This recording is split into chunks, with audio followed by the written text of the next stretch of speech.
Praise the lord.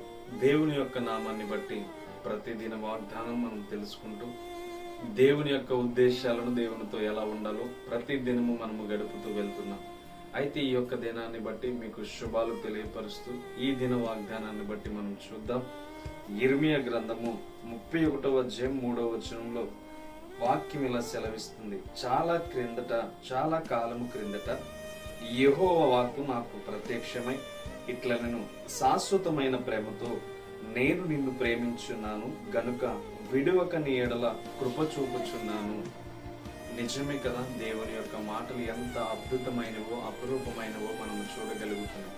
ఈ వచనంలో దేవుని యొక్క మాట చెబుతుంది ఏంటంటే, యెహోవాకు సెలవిస్తున్న మాట ఏంటంటే, చాలా కాలం క్రిందట యెహోవాకు నాకు ప్రత్యక్షమిట్లా నేను శాశ్వతమైన ప్రేమతో నిన్ను ప్రేమిస్తున్నాను, నిన్ను విడువక నీపైన కృప చూపుచున్నానని మాట్లాడుతున్నాను.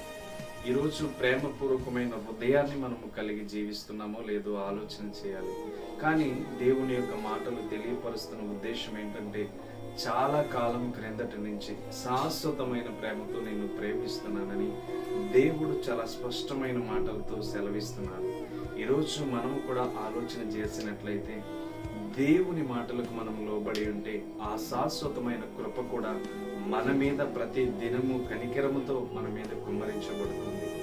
ఈరోజు మనం గ్రహించలేనిది ఏంటంటే, లోక ప్రేమలో మత్తులమైపోయి, లేకపోతే లోక ఆలోచనలో మత్తులమైపోయి, లోకానుసరమైన ఇష్టాలకు మనం లోబడిపోయి దేవుని యొక్క ప్రేమను మర్చిపోతున్నాం, దేవుని యొక్క ఉద్దేశాన్ని మర్చిపోతున్నాం. అయితే ఈ యొక్క బైబిల్ గ్రంథం ఏం సెలవిస్తుంది అంటే, చాలా కాలం క్రిందటి నుంచి శాశ్వతమైన ప్రేమతో నిన్ను విడువక నీపైన కృప చూపుచున్నానని చెప్పి వాక్యం సెలవిస్తుంది. ఈరోజు మనము కూడా ఆలోచన చేయాలి. అదే శాశ్వతమైన ప్రేమ నేను పొందుకోవాలి, అదే శాశ్వతమైన కృప నేను పొందుకోవాలి, అదే శాశ్వతమైన జీవితం నేను పొందుకోవాలనే ఒక ప్రత్యేకత ప్రణాళిక ఈరోజు దేవుని ఇష్టపడుతున్న మనకి కలగాలి. అంటే మనం అందరము దేవుణ్ణి ప్రేమిస్తున్నాం అనుకుంటాం, కానీ దేవుడు మనల్ని ప్రేమిస్తున్నాడా, దేవుడు మనల్ని ప్రేమిస్తున్నాడా లేదా అని తెలుసుకోవడం ఎలా అని చాలా మంది సతమతపడిపోతారు. అయితే దేవుని వాక్యాన్ని చూస్తే శాశ్వతమైన ప్రేమతో నిన్ను ప్రేమిస్తున్నానని చెప్తున్నాడంటే, ఆయన ప్రేమను పొందుకున్న మన జీవితాల్లో తప్పకుండా ఆయన మనల్ని ప్రేమిస్తున్నాడో లేదో అర్థమవుతుంది. కాబట్టి మన ఆలోచన విధానాన్ని మార్చుకొనగలిగితే తప్పకుండా ఆ శాశ్వతమైన ప్రేమ మనల్ని ప్రేమిస్తుందో లేదో మనకు అర్థమవుతుంది. కానీ మనకు అర్థం కాని రీతిగా పాపము దేవుడు అని చెప్పి మనం బ్రతుకుతున్నంతసేపు ఆ పాపం అనేది మన జీవితంలోనే ఏలుబడి చేస్తూ ఆ శాశ్వతమైన ప్రేమకు మనల్ని దూరపరుస్తుంది. అందుకని ఆ శాశ్వతమైన ప్రేమను ప్రతి క్షణము మన జీవితాల్లో నిలబెట్టుకోవాలి. ఆ శాశ్వతమైన ప్రేమను మనం సంపాదించాలంటే, తప్పకుండా ఆ కృపను మనం పొందుకోవాలంటే దేవునితో సహవాసం చేయక తప్పదు. కానీ కొంతమంది దేవుని నమ్ముతున్నారని కొంచెంసేపు, దేవునికి ప్రార్థన చేస్తున్నారని కొంచెంసేపు, ఇలా కొన్ని విధాలుగా వెళ్తే నీలాంటి వారు అనేక మంది ఆ విధంగా చేస్తారు. అంటే దేవునికి మనం ప్రత్యేకంగా ఎప్పుడైతే కనబడతామో ఆ ప్రత్యేకమైన ప్రేమ దేవుడు మన మీద చూపిస్తాడు. మనం ఎప్పుడైతే ప్రత్యేకంగా దేవునికి కనబడాలి, ప్రత్యేకింపబడిన వాడిగా దేవుని ప్రేమించాలి అని ఎప్పుడైతే నీవు దేవుని ప్రేమిస్తావో ఆ శాశ్వతమైన కృప, ఆ శాశ్వతమైన ప్రేమ నిన్ను ఎప్పుడు ప్రేమిస్తూనే ఉంటుంది, నిన్ను వర్ధిల్లింపచేస్తుంది. ఎందుకంటే దేవుని ప్రేమను పొందుకున్న అనుభవాలు చాలా అద్భుతంగా కనబడుతూ ఉంటాయి. దేవుని విషయంలో సంతోషం కనబడుతుంది, దేవుని విషయంలో యథార్థత కనబడుతుంది, దేవుని విషయంలో నమ్మకం, విశ్వాసం కనబడుతుంది.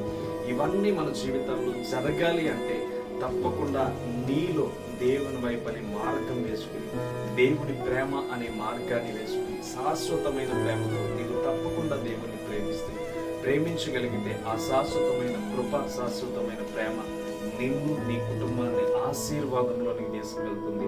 ఆ గొప్ప దేవుని వైపు నిన్ను నడిపించగలుగుతుంది. విశ్వాసంతో దేవుని ప్రేమించు, అప్పుడు తప్పకుండా దేవుడు ఆ కృపను నీ పైన చూపిస్తాడు.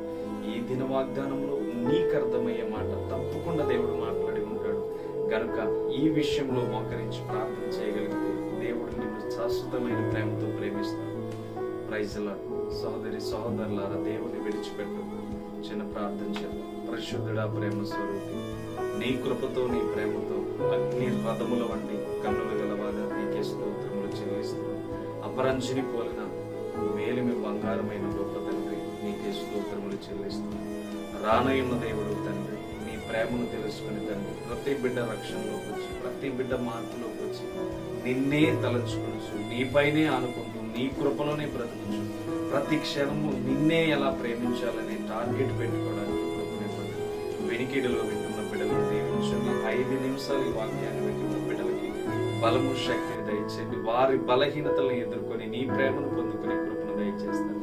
యేసుక్రీస్తు నామమున ప్రతి ఒక్కరిని దీవించుకుని యేసు నామమున అడుగుచున్నాను. ఆమేన్.